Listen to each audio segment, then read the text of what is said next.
For 16 years, Lucy and I lived a life that could best be described as steady, a carefully balanced routine of work, occasional leisure, and quiet evenings. It was the kind of life many would envy, rarely marked by fights, supported by two stable careers, and grounded in a predictable rhythm. We weren't overly passionate, but we weren't disconnected either. To me, it felt solid, safe, a life built on shared effort and respect. But routine, I've learned, can be a double-edged sword.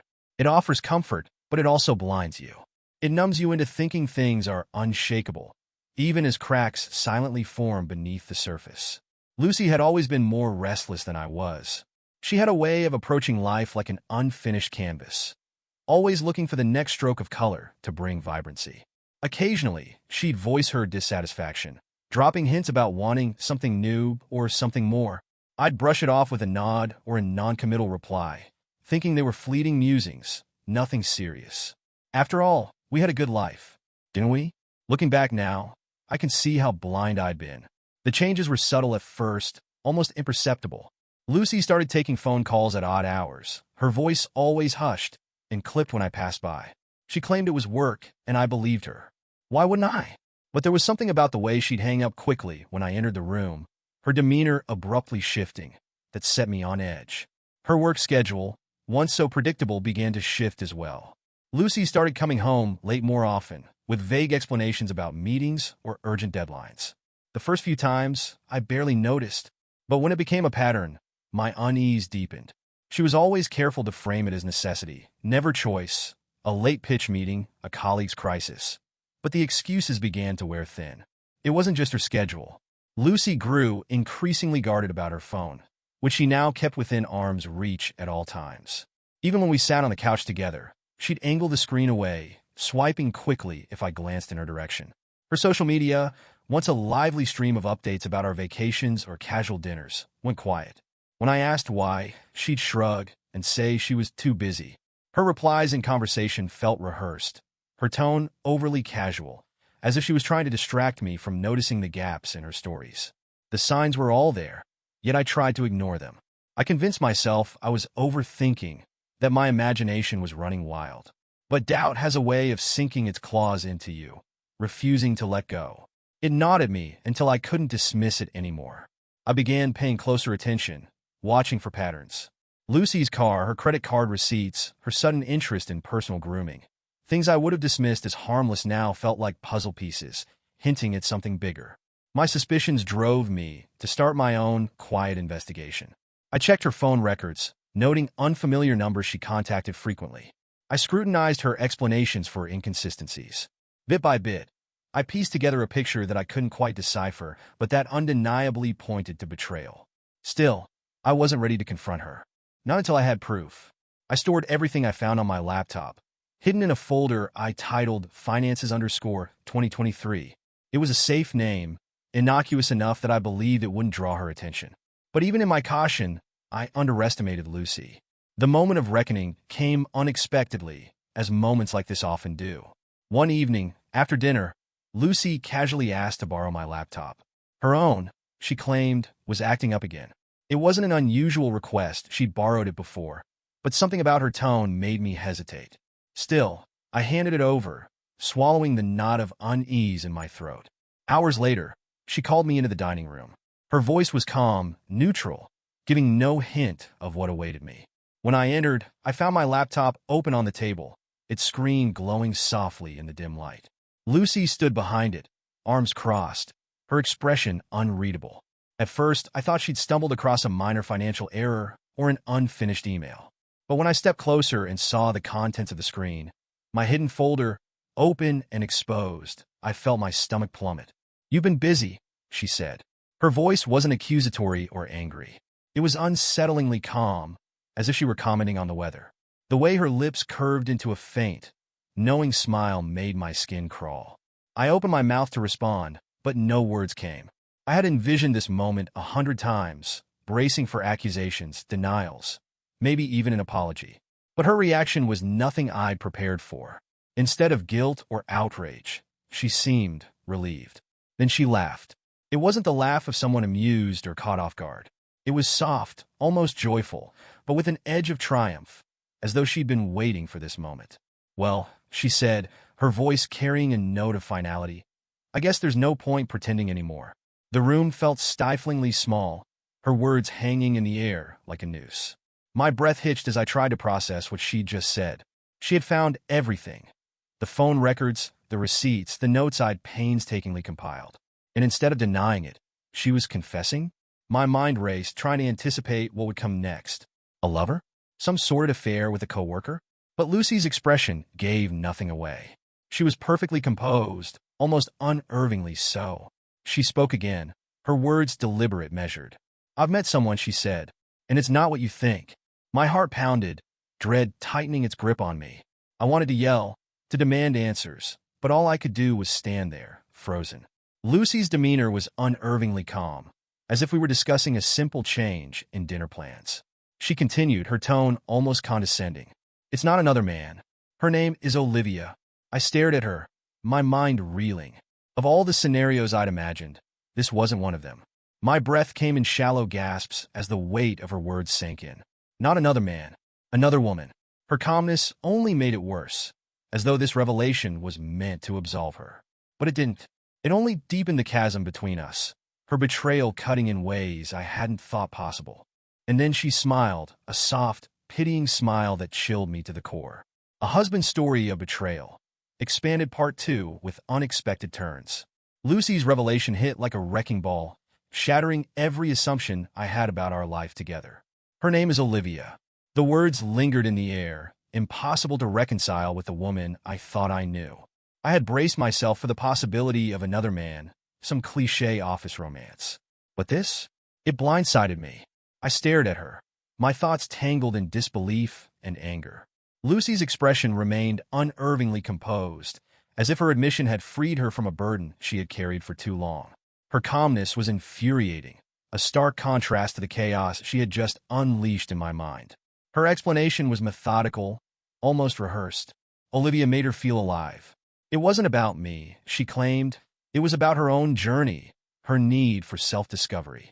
As she spoke, I couldn't help but notice how detached she seemed from the impact her words were having on me. It was as though my emotions were a footnote in her story, insignificant compared to the grand narrative she had constructed around her affair. Her tone was deliberate, too measured.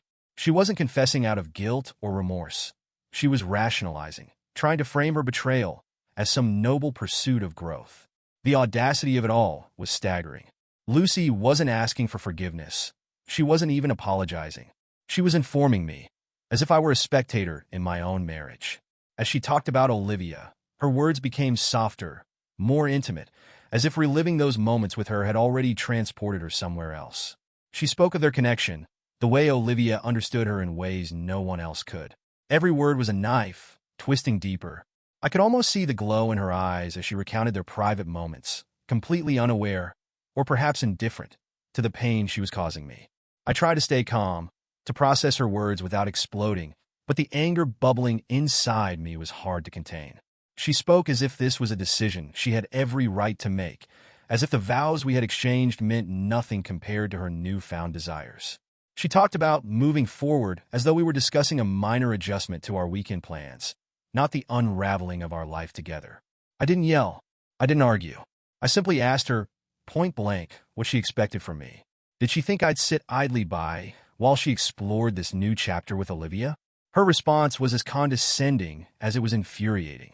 She claimed to love me, insisted that nothing had changed between us, as if her actions hadn't just shattered my trust. Olivia, she said, wasn't a threat to our marriage. She was simply something she needed right now. The arrogance of her assumption, that I would accept this, that I would let her rewrite the rules of our marriage without my consent, was staggering. But what cut the deepest was the way she framed it as my inability to understand her needs. She pointed to my career, my long hours, my supposed neglect, as though that justified her betrayal. She made it seem like this was my failure, not hers. For a moment, I considered fighting back, laying out all the ways I had sacrificed for her, for us. The promotions I turned down so I could be home more. The late nights I spent working, not for myself, but to build a better future for both of us. But I stopped myself. There was no point. Lucy wasn't looking for understanding. She was looking for absolution. She wanted me to validate her actions, to tell her it was okay. I wouldn't give her that satisfaction.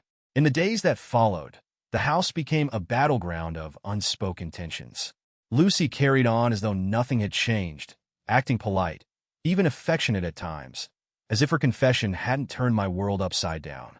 She didn't seem to grasp, or perhaps didn't care, that her actions had fundamentally altered the way I saw her. Her nonchalance only fueled my determination to uncover the truth. I couldn't accept the sanitized version of events she had offered. There was more to this, I was sure of it. And so, I began to dig deeper. Late at night, while Lucy slept, I combed through her phone, her emails, her social media accounts. I studied her movements, piecing together the fragments of her double life. The messages between her and Olivia were sickeningly intimate. They weren't just exchanging plans for dinners or outings. They were sharing parts of themselves that I hadn't seen in years. Inside jokes, vulnerable confessions, expressions of affection, it was all there, laid bare in black and white. Each message was a reminder of how much I had been excluded from Lucy's life. Then there were the photos, images of them together, smiling in places I didn't recognize. A weekend getaway I hadn't known about, a private dinner in a city she claimed to have visited for work. The evidence was damning, but what struck me most was the joy in Lucy's face. It was a look I hadn't seen in years, a look I had once thought was reserved for me. One night, as I sifted through her emails, I found a thread I hadn't seen before. It was from Olivia, confirming their next meeting, a dinner at an upscale restaurant downtown. The message was casual, almost mundane, but it hit me like a freight train. This wasn't just an affair. It was a full-fledged relationship, complete with plans and routines that had been carefully hidden from me. As I read the email, a new thought began to form, a dark, vengeful thought. Lucy had taken control of our marriage, rewriting the rules to suit her needs. But two could play at that game. If she thought I would simply accept this, she was sorely mistaken. It was time to remind her that actions had consequences. The next evening, Lucy told me she'd be working late again. I didn't question her. I didn't need to. The tracking app I'd installed on her phone showed her heading downtown, just as Olivia's email had predicted. I followed at a distance, my hands gripping the steering wheel so tightly that my knuckles turned white. When I arrived at the restaurant, I parked across the street, watching as Lucy and Olivia sat down at a candlelit table near the window. They were laughing, their faces lit with the kind of happiness I hadn't seen in years. My chest tightened as I watched them, the reality of her betrayal laid bare in front of me. But I didn't confront her, not yet. I had seen enough for now. As I drove home, my mind churned with plans, each more vengeful than the last. Lucy had rewritten the rules of our marriage. Now, it was my turn to take control, and I wasn't going to play fair. The deeper I delved into Lucy's affair, the more I realized this wasn't a fleeting indulgence or a lapse in judgment. What she had with Olivia wasn't just physical. It was a fully constructed life, a world she had built piece by piece, with me carefully excluded. The messages I uncovered were an intimate tapestry of their connection. They didn't just plan dinners or gallery visits. They shared jokes, whispered dreams, and confided in one another with the kind of honesty Lucy had once reserved for me. It felt as though every keystroke was a betrayal, each word a nail in the coffin of our marriage. But Lucy had miscalculated. She thought her confession had disarmed me, that her calm delivery would pave the way for my quiet compliance. I'd play the patient husband, she assumed, tolerating her exploration for the sake of maintaining our life together. She was wrong. I wasn't going to be her safety net while she dismantled our marriage one secret at a time. That night, after uncovering an email confirming yet another meeting with Olivia, Lucy came home late. She slipped in as though nothing was amiss, the faint scent of unfamiliar perfume clinging to her clothes. I watched her as she walked in, her movements deliberate but casual, her face betraying none of the chaos she had introduced into my life. She greeted me briefly and climbed the stairs, disappearing into the bathroom. I stood frozen in the hallway, fists clenched and jaw tight, the anger simmering just beneath the surface. It wasn't just the affair, it was her arrogance, her absolute belief that I wouldn't act. But I wasn't ready to confront her, not yet. The pieces weren't all in place, and I needed to be sure when I struck, it would count. The next day, I took a long lunch from work and drove to meet Ellen, a divorce attorney recommended by a trusted colleague. Her office was modest but professional, a sign of someone who focused on substance over show. As I laid out the details of Lucy's affair, Ellen listened intently, her expression betraying no judgment or surprise. When I presented the folder of evidence, emails, text messages, screenshots of social media posts she had foolishly forgotten to hide. Ellen thumbed through them carefully. She paused occasionally, her sharp eyes scanning for details, then nodded with approval. This was the first moment in weeks I felt a semblance of control returning to my life. Her assessment was blunt but clear. I had the upper hand. The house, the finances, even the possibility of avoiding alimony. Lucy's affair had left her vulnerable. But Ellen was also pragmatic, warning me that a divorce of this nature rarely unfolded without complications. Lucy wouldn't go quietly, and if I wanted a clean break, I had to be prepared for the mess. Her words lingered as I drove home, the reality sinking in. 16 years of marriage weren't undone in a single moment, no matter how much I wanted to leave this betrayal behind. The question wasn't just whether I was ready to end it, it was whether I was ready to endure everything that came with it. Over the next few days, I began setting my plan into motion. I installed tracking software on Lucy's phone, giving me insight into her movements and communication. It was invasive, a step I wouldn't have imagined taking even a month ago, but her deception had left me no choice. I needed to know everything, where she went, who she saw, and what she said when she thought I wasn't listening. I also took more tangible precautions. A small camera hidden in the living room captured everything at the front door, ensuring that if Olivia ever crossed the threshold of our home, I'd know about it.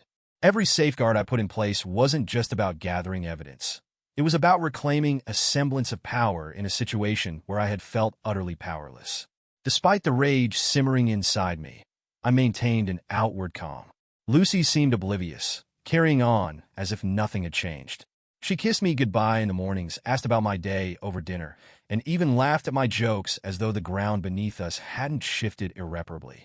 It was infuriating, watching her play the role of devoted wife while she disappeared into another life when the sun went down.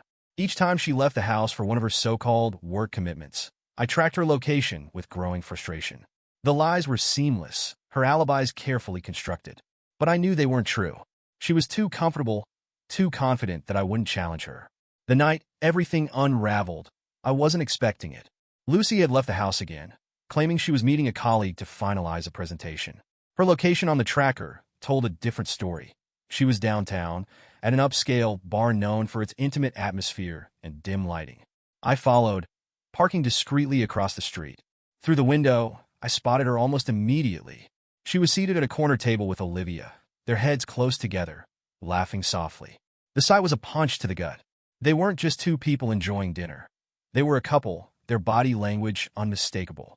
Olivia reached across the table, her hand brushing Lucy's wrist in a gesture that was both casual and intimate. I stayed in my car, watching as my stomach churned. This was what I had feared, what I had known all along but hadn't wanted to see. It wasn't just an affair. It was a life, a connection that had nothing to do with me. The realization hit me harder than I expected. Lucy had already moved on. She just hadn't bothered to tell me. But the night wasn't done with its surprises. As I watched them, a man approached their table. He was tall, well-dressed, with a self-assured air that suggested he wasn't there by accident. Olivia greeted him warmly, introducing him to Lucy. They talked for a moment, their voices low and conspiratorial, before Lucy handed him a small envelope. The exchange was brief but deliberate, and as the man walked away, I felt a new sense of unease creeping in. What was in the envelope? Money? Documents? The possibilities swirled in my mind, each one more unsettling than the last. Lucy wasn't just having an affair. She was involved in something bigger, something she had kept hidden even from Olivia. The realization added a new layer of urgency to my plans. This wasn't just about betrayal anymore. This was about uncovering the full truth, no matter how ugly it turned out to be.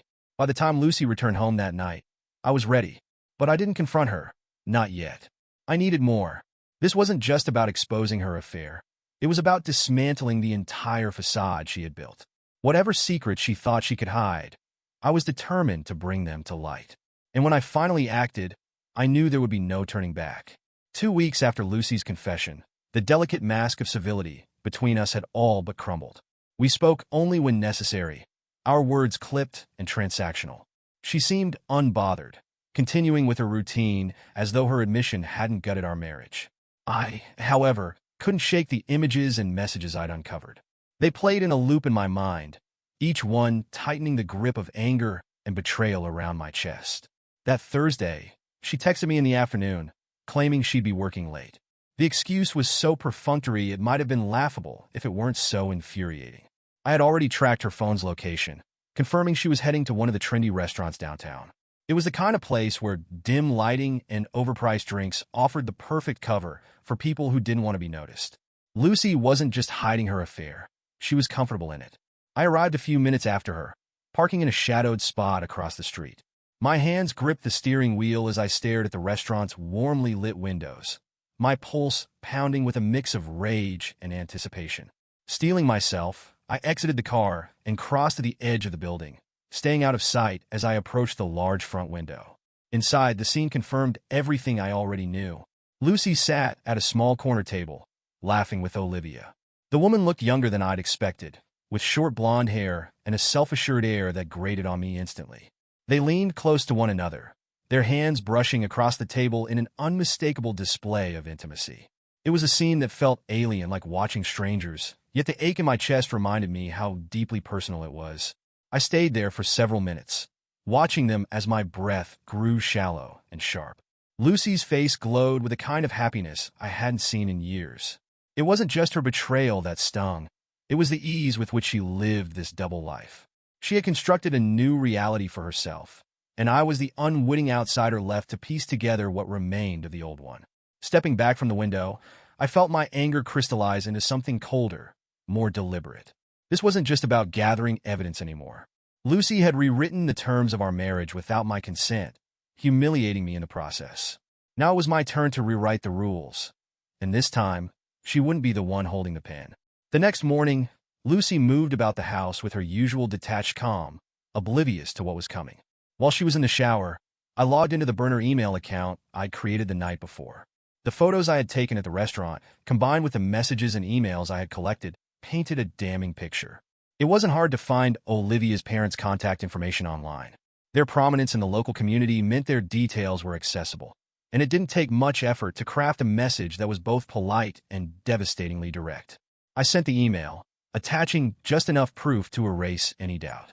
I imagined the shock, the awkward family conversations, the undeniable stain it would leave on Olivia's life. But I wasn't done. Lucy's job was next. Her employer had a strict code of conduct, one that emphasized personal behavior aligning with the company's reputation. Using the same burner email, I forwarded screenshots of her more incriminating messages, carefully curating the narrative to leave no room for misinterpretation. Her workplace wouldn't be able to ignore the implications, not when they reached her superiors. By the time I closed the laptop, the house was quiet again. Lucy emerged from the bathroom, humming softly to herself as though the world hadn't already started shifting beneath her feet. That evening, the storm hit. Lucy's footsteps thundered through the house as she burst into the living room, her face flushed with anger and confusion. She held her phone tightly in her hand, as though it were the only thing grounding her. Her voice rose sharply as she demanded to know what I had done. Olivia's parents had called earlier, their outrage unmistakable. Her workplace had also contacted her, summoning her to a meeting the next morning to address the allegations. The fury in her voice was palpable, but I remained calm, watching her unravel. It was a stark reversal of roles, a shift that filled me with a grim satisfaction. For weeks, she had held the power, dictating the terms of our fractured marriage. Now, she was on the defensive, scrambling to regain her footing. As she lashed out, accusing me of destroying everything, I felt a surprising sense of clarity. It wasn't me who had destroyed our life together. It was her. She had chosen her selfish desires over the vows we had exchanged, over the trust we had built. This was simply the reckoning she had never anticipated. Her anger turned to desperation as she tried to plead with me, insisting we could still fix things, that this didn't have to be the end. But her words rang hollow. The damage had already been done, and no amount of promises or apologies could rebuild what she had so carelessly torn apart. The divorce proceedings were swift but bitter. My lawyer, Ellen, handled the negotiations with surgical precision, ensuring I left the marriage with the house, my savings intact, and no obligations to Lucy beyond the legal minimum. Lucy, for all her initial bravado, quickly realized she had no leverage. The evidence was too damning, her betrayal too glaring to deny. By the time the papers were signed, our interactions had devolved into icy exchanges, stripped of even the pretense of civility. Lucy's pleas had given way to resentment, her once confident demeanor replaced by a brittle bitterness. But I didn't care. The woman I had loved for 16 years was gone, replaced by someone I no longer recognized. When I finally packed my belongings and left the house, I felt an unfamiliar lightness settle over me. The years of compromise, of bending myself to accommodate Lucy's shifting desires, were behind me. For the first time in years, I felt free, not just from her betrayal, but from the version of myself that had accepted less than I deserved. As I drove away, I didn't look back. Whatever lay ahead, it was mine to shape, unencumbered by the weight of a life that no longer fit. The house had never felt so hollow. As I packed the last of my belongings, the silence seemed to echo with the fragments of a life I once thought was unshakable. This was a house that had seen years of laughter, quiet moments over coffee, and arguments that always ended in reconciliation. But now, it was just walls and empty rooms, stripped of meaning. I wasn't leaving a home. I was walking away from a mirage. Lucy hadn't come downstairs to see me off. She hadn't even opened her bedroom door. Perhaps she thought ignoring my departure would make it easier, or maybe it was her final act of defiance. I didn't care. Her absence was fitting. This ending wasn't just hers or mine. It was ours, a joint creation of neglect, betrayal, and choices made without the other in mind. I carried the last box to my car, pausing for a moment to glance back at the house. It felt foreign now, like a place I'd stayed temporarily rather than one I had built my life around. The weight of it didn't press on me the way I expected it to. Instead, I felt something else, a sense of lightness, as though I had shed something that had been holding me down for years. I closed the trunk, slid into the driver's seat, and left without looking back. In the weeks following the divorce, I threw myself into rebuilding. I moved into a modest apartment across town, a far cry from the spacious home I'd shared with Lucy, but it felt like a sanctuary. It was mine, untouched by the ghosts of a failed marriage. The space was small but filled with promise, each empty corner an invitation to start anew. The legal proceedings had been swift, thanks in large part to Ellen's meticulous preparation. Lucy hadn't fought the terms, her spirit seemingly crushed under the weight of her unraveling life. Word had spread quickly among her social and professional circles. Olivia's family had severed ties. Her employer had placed her under investigation for misconduct, and even her closest friends seemed to regard her with suspicion. The life she had tried to build outside of our marriage was crumbling faster than she could salvage it. There was a certain satisfaction in seeing the consequences catch up with her, though I tried not to dwell on it. My focus was on moving forward.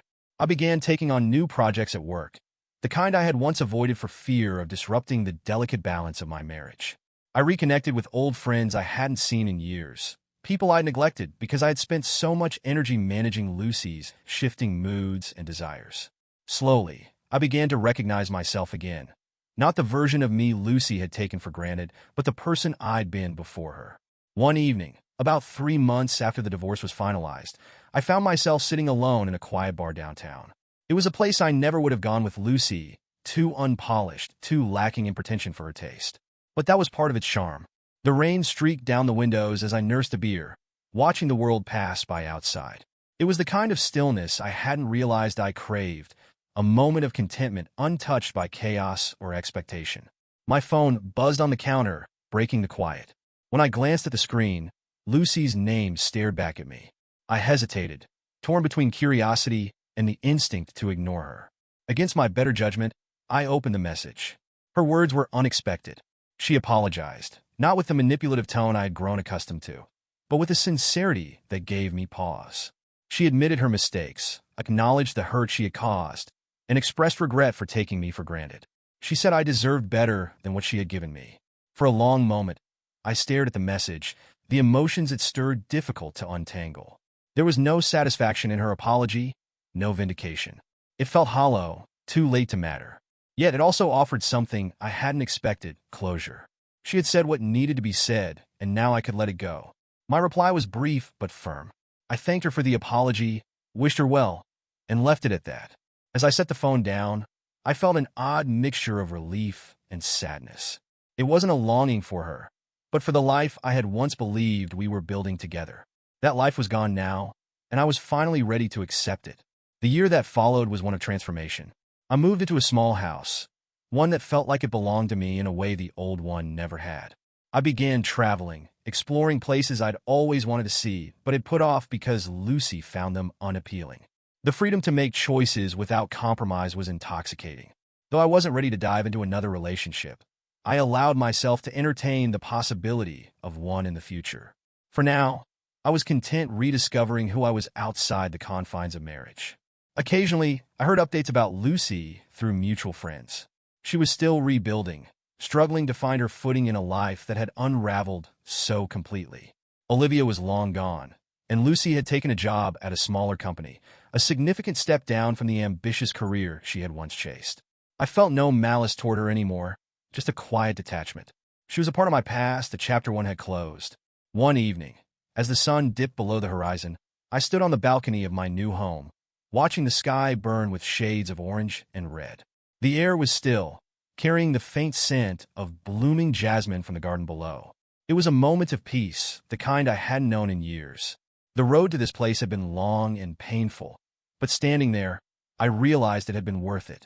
The betrayal that had once consumed me was now just a story, a lesson in the importance of self-respect, of refusing to accept less than what I deserved. For the first time in years, I felt truly free.